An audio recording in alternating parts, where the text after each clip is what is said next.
సచివాలయాల్లోనే పెన్షన్లు. సచివాలయంలోనే పెన్షన్‌లయితే రాబోతున్నాయన్నమాట. సో, మీరు చూసుకున్నట్లయితే కోడ్ ముగిసేదాకా కూడా సచివాలయంలో పెన్షన్‌లయితే పంపిణీ చేయబోతున్నారు. ఈసీ ఆదేశాలతో నూతన మార్గదర్శకాలయితే జారీ చేసింది ప్రభుత్వం. సచివాలయాల వద్ద సిబ్బందితో కొనసాగుతున్న కార్యక్రమం. 3వ తేదీ నుంచి పెన్షన్ల పంపిణీ చేపట్టేలా అధికారులయితే ఏర్పాటు. సో, మనకి ఏప్రిల్ 3వ తారీఖు నుంచి గ్రామ వార్డు సచివాలయాల దగ్గరైతే మీకు పెన్షన్‌లయితే పంపిణీ చేయబోతున్నారు. సో, గ్రామ వార్డు సచివాలయం దగ్గరికైతే ప్రతి ఒక్కరు కూడా వెళ్ళాలి. గ్రామ వార్డు సచివాలయాల సిబ్బంది అందరికీ కూడా కొత్త పెన్షన్ల పంపిణీ సంబంధించి ఆన్‌లైన్ లాగిన్‌లు అయితే అందుబాటులో అయితే ఉంచుతామని చెప్పారు.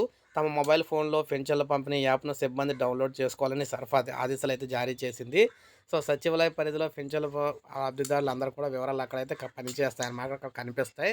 అప్పుడు మొబైల్ యాప్‌లో అందరికీ కూడా ఈ పేర్లు చూసి వారికైతే తంబేయించుకొని పెన్షన్‌లయితే పంపిణీ చేయడం జరుగుతుందనమాట. సో, ఈ విధంగా వైఎస్ఆర్ పెన్షన్ల పంపిణీ మనకి సచివాలయాలను ఇవ్వడం జరుగుతుంది. సో, ఎవరైతే పెన్షన్ల కోసం ఎదురు చూస్తున్నారో అందరూ కూడా మన ఛానల్ సబ్స్క్రైబ్ చేసుకోండి.